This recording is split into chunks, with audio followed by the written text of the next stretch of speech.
Hey, welcome to Single Leg Parlay. It is week 2, and we've got some picks for you. Make a bunch of money. We made a bunch of money last week. Go listen to our recap show. Now we're going to make you money for this week. I'm Andy. That's Al. That's Matt. Before we get to any picks, let's drink some beer. Cheers, boys. Cheers.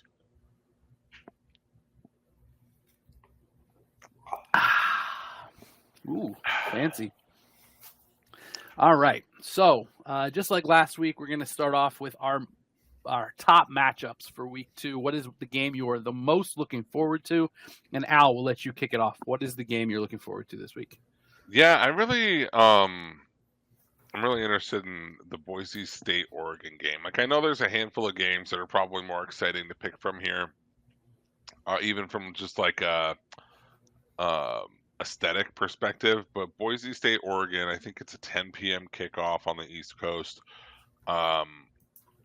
Oregon did not look very good last week. Boise State started hot, and then they let their opponent get back in on it into the game against them.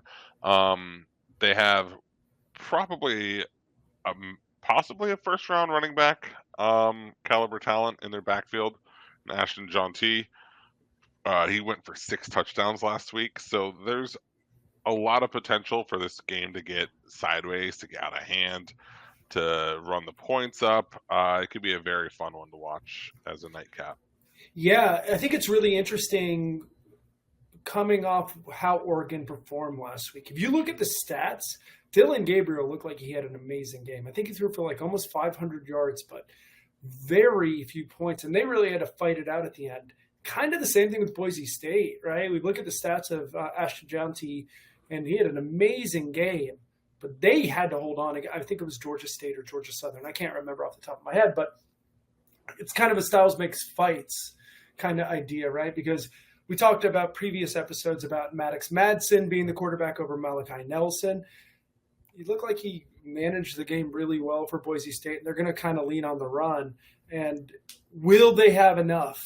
Is he special enough to kind of compete against an elite level defense? And can they make the game uncomfortable? I think you're going to see Boise State take a lot of possessions, really, really wear down the clock and see if they can make it a close game at the end of it.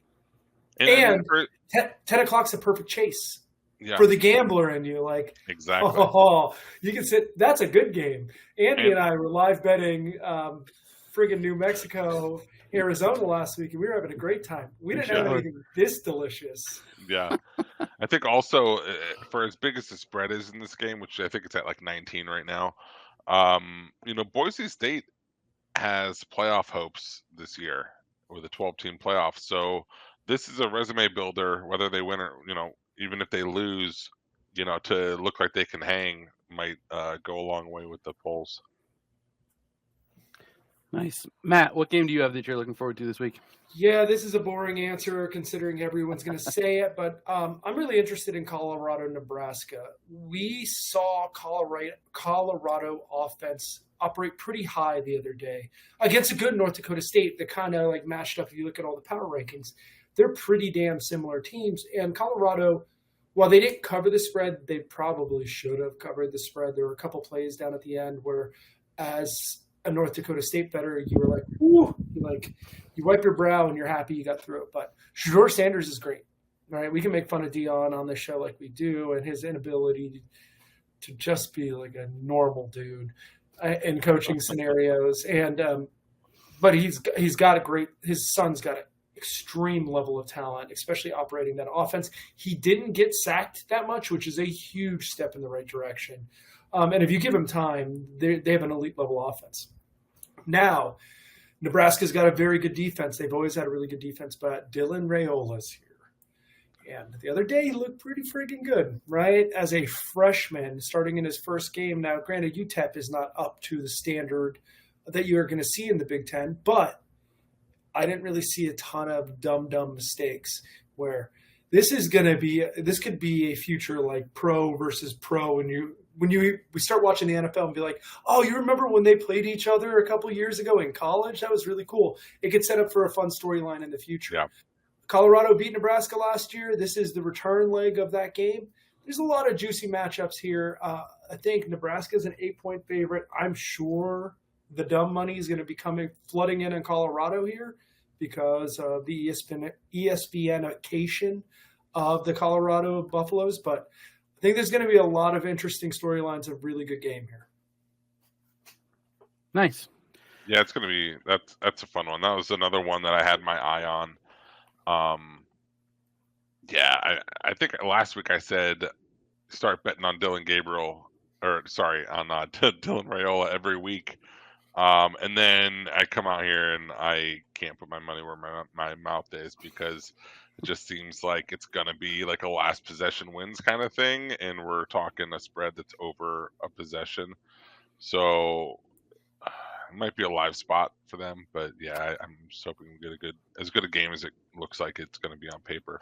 Yeah, as far as a gambling perspective, this feels like where you bet against the team that scores first. Right. So the number inflates and then you're like, yeah, it's not going to stay that inflated. And you hit the other side. If Nebraska scores first, it seems like a great opportunity to bet Colorado. One other game I do want to talk about, and this is not going to be a great game, but I'm really intrigued by it. And because I'm a prick when it comes to these things, Baylor's playing Utah. Love Utah. Utah at home. Rice Eccles, one of the toughest environments in college football. You can ask anyone. They don't lose there very often. Baylor's going into town. Dave Aranda, you need to get some W's exceedingly quickly. If not, you're going to ruin my Billy Napier or the team. You are the top contender here to get fired before Billy Napier. Do you think his seat is that hot? His seat is lava. Like, they have the same heat of seat. The thing is that Dave Aranda's Baylor team is kind of floats under the radar more. Baylor's got a lot of money. And there's a lot of money in the Waco boosters, and they are sick of it. A lot of Baylor money that thinks it's Texas money. Exactly. A lot of Waco, Texas money that is dying to watch good football. And since he's been there, they've been a disaster. Last year was like an unequivocal disaster. It was a nightmare for them. So he has to get it right. I don't think there's any chance they win this game, but just be competitive so that Billy Napier can get fired first for my sake. Thank you. I love it. So we've covered Boise State, Oregon, Colorado, Nebraska, Baylor, Utah. So obviously, Andy, you're on the biggest game of the week, which is Iowa State, Iowa. That would be much more on brand for us to go Iowa State, Iowa. I am interested in that game. I think it could be fun in the way that Iowa games are fun, right? It's El Assico. It's going to be terrible. But we love terrible football here. The one I'm actually going to go with, though, is one of the ranked matchups this week, Tennessee at NC State. I think this is fascinating because on the one hand, in Tennessee, you've got Nico Amaliava. That's not even close, but it's close enough. I should have just gone Nico like Matt did last week. You've got Nico, right? He's the redshirt freshman. He's making his second start. Looked incredible against Chattanooga last week, but that's Chattanooga, correct? Right? And then on the flip side, you've got Grayson McCall, who is like the exact opposite, right? He wasn't highly recruited. He had to scratch and claw for us to know his name at Coastal, and then was able to leave, get that bag at NC State. Looked terrible in the first half last week, but was able to kind of get it together a little bit in the back half. So it's just like a clash of styles, right? Where you've got the super high recruit versus the scrappy guy. Yeah. I think it's going to be fun. See what happens. What do you guys think? Yeah, I want this to be a good game, but I you think Tennessee's going to blow them out? Hearts that it's going to be. Yeah, I think Tennessee. Yeah, I mean, maybe not blow them out, but I don't think it's going to be competitive. I think it's going to be a pretty firm Tennessee W. But I'm Grayson hoping. McCall, I want him to do half, well. But second half, Grayson from last week shows up, and it's Nico's first start against like a Power 5 team. So it's possible that he shows a little. Maybe not. Maybe he's that good. A little better, and the good team looks a little worse, and you meet in the middle. Yeah, just hoping. Yeah, Dave Dorn coaches a good team for NC State. I think last week is probably more of an aberration than a reality. They usually play They found it at the end. Casey Concepcion is awesome. Their wide receiver, and if Grayson McCall can keep feeding him like he started feeding him at the end of the game, their offense can do some things. I know Tennessee has the one kid, I can't remember his name. He's going to be like a top pick on defense. I know they've gotten better on defense, but I don't necessarily think they're any better. I think NC State may have the edge on defense. It's just how good is Nico? How good is Nico's good? And all I've heard of how spectacular this kid is, and he looked the part last week. I think this is James a cool Pierce style. Jr. James Pierce Jr. There it is. This is a cool styles make fights kind of matchup again, right? You're going to have NC State be really scrappy, and Tennessee is going to be a hypo-led team where they're going to put people on both sidelines, basically where they're touching the paint, and they're going to run. And then you're going to run a draw play up the middle because you have the field so spread, and then they're going to try to throw it over the top. For NC State, you're going to get scrapped. I wish this game was in Raleigh and not in Charlotte, just because NC State's home crowd is awesome. And they can make things really ruckus. It's something that's slept on for that team. But I think it's going to be a great game. Yeah.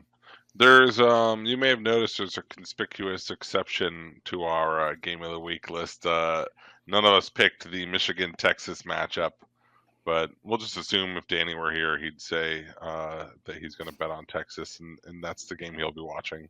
You guys, we can talk about it really quick. I think Michigan was on suspect watch last week, right? They didn't look great. And Texas looked like Texas. When Quinn Ewers went out, Arch Manning was great. Arch Manning was great. Arch Manning.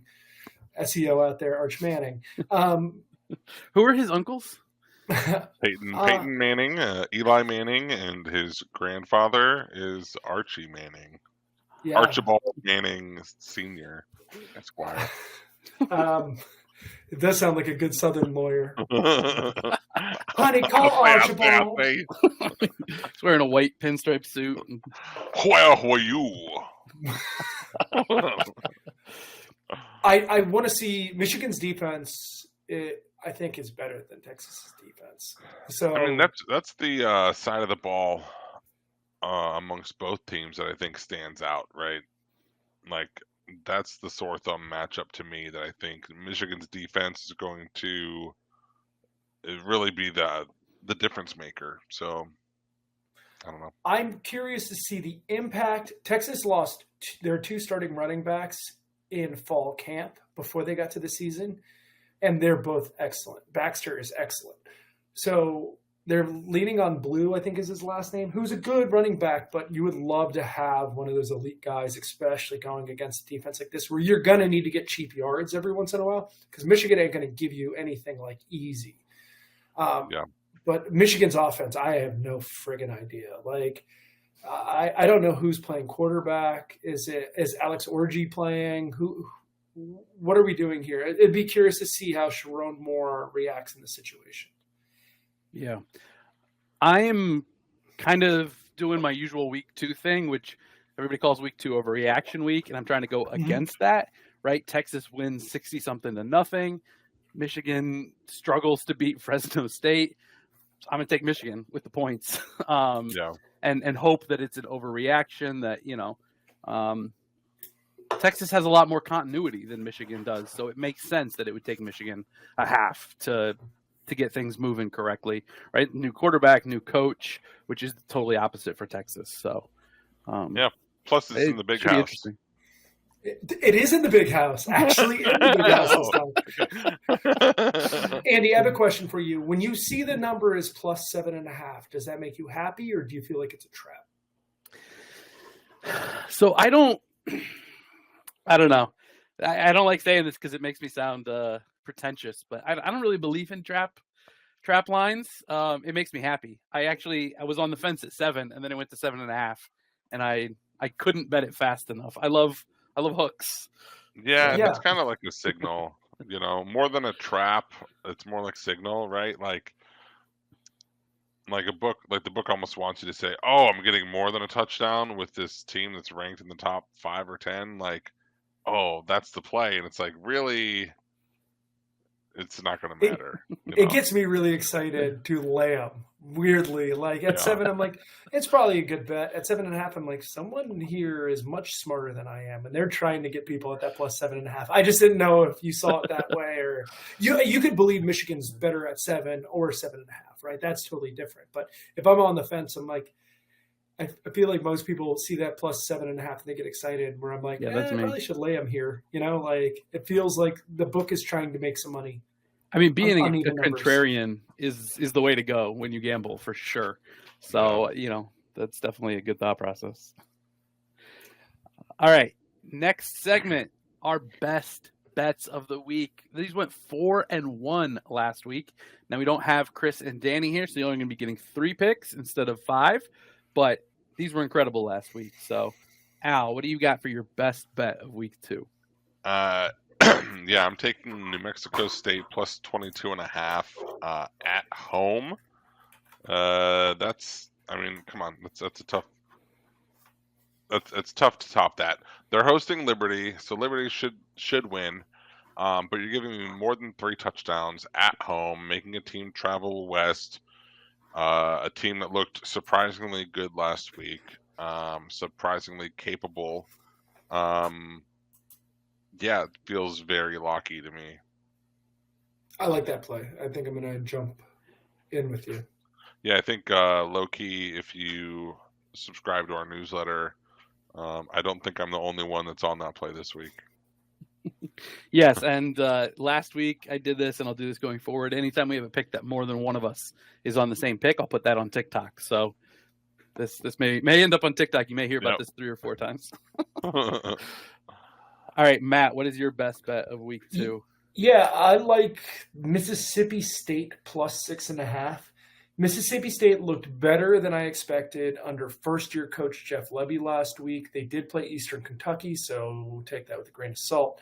Arizona State looked really good last week, far better than I expected. I don't see them continuing to be that good. I think they played a Wyoming team that is far worse than last year's Wyoming team. Plus 6.5 feels like the right amount of value there. I know Mississippi State will be playing at 10 p.m. and they're going to Tempe, but all my numbers look like it's more of a pick 'em, and 6.5 points. I'm going to take the risk there. So take Mississippi State with 6.5 points. I love that. I'm not on it, but it was 4.5 when I looked at it, and it's creeping closer to a touchdown. So. I think it's fair. Arizona State looked good, right? Scatabo was a good running back. They have that kid Scatabo that is like, if you're a fantasy college football player, A, this is a perfect podcast for you because you're a degenerate.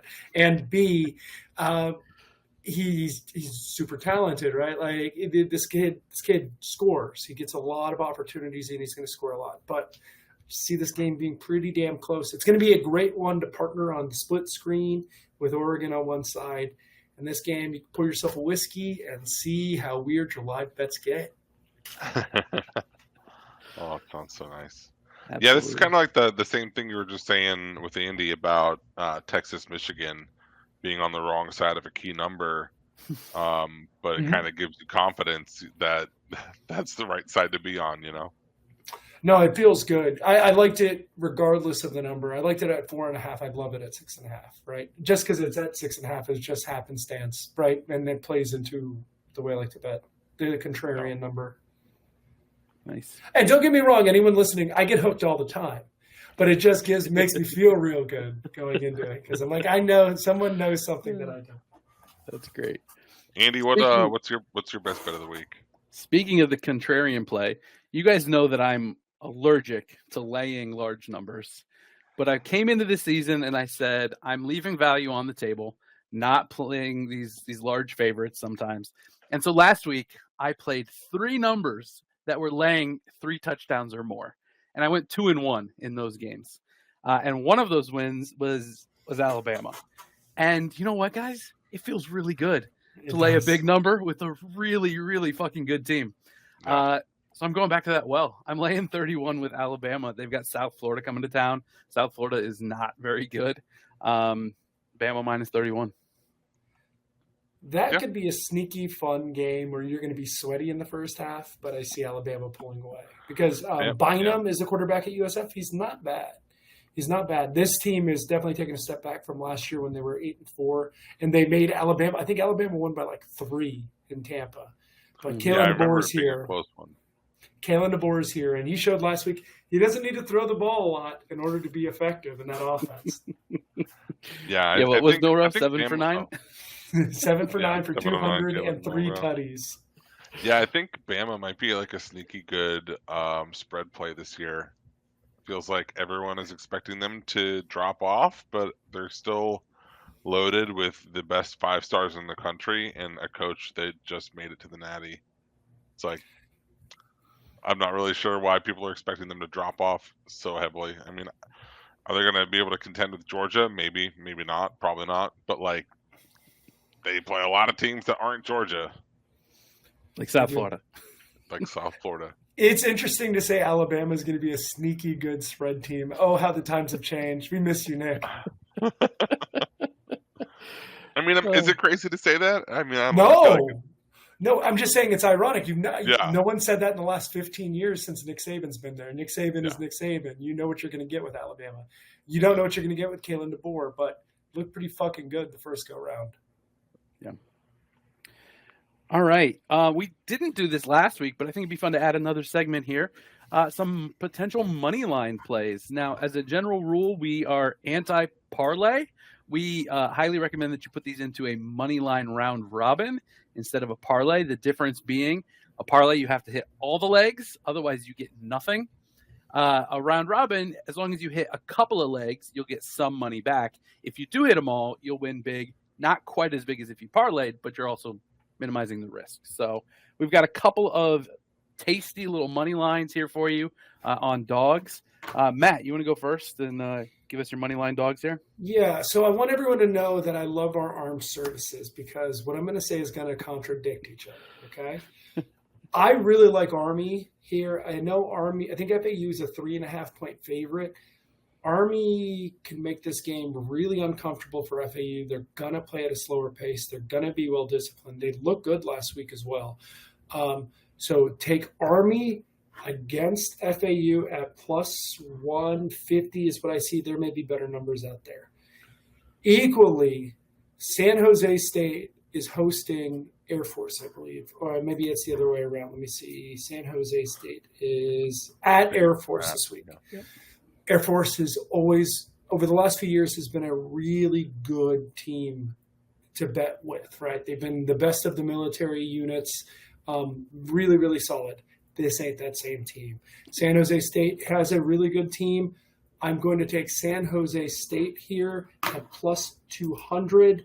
So I don't hate the armed forces because I'm rooting for Army, but I am rooting against the Air Force just this week and just in football. God bless the troops. Wow. So I can get you plus 160 on Army and plus 210 on San Jose State. Hey, I love that. Nice. Al, what do you got for us? Yeah, so I got a bunch of options here. I think the one that I like the best is Syracuse plus 122 hosting Georgia Tech. So Georgia Tech coming off of that emotional victory over Florida State. Syracuse at home in the Carrier Dome. Tough place to play. Kyle McCord has a game under his belt at Syracuse, so I think that's a ripe spot for Syracuse to win that one. Some other ones, this one doesn't really count, but UTSA at Texas State, it's almost a pick 'em, so they're minus 110. A couple honorable mentions: Tulsa plus 235 at Arkansas State. Duke plus 120 at Northwestern, and then Matt's Mississippi State plus 220 at Arizona State. Nice. I like all of those. Probably the Syracuse one the best. Syracuse and Mississippi State, probably my favorite of those two, but I don't have any problems with any of them. Mine we already talked about. I only got one. I'll probably add more later in the week, but maybe put it on TikTok. But Yeah, I'm going to go with Michigan plus 255. We already talked about it, so I don't need to go into it again. I just think that maybe an overreaction from last week with how good Texas looked and how bad Michigan looked. Michigan's going to win some games, right? They're not going to be terrible.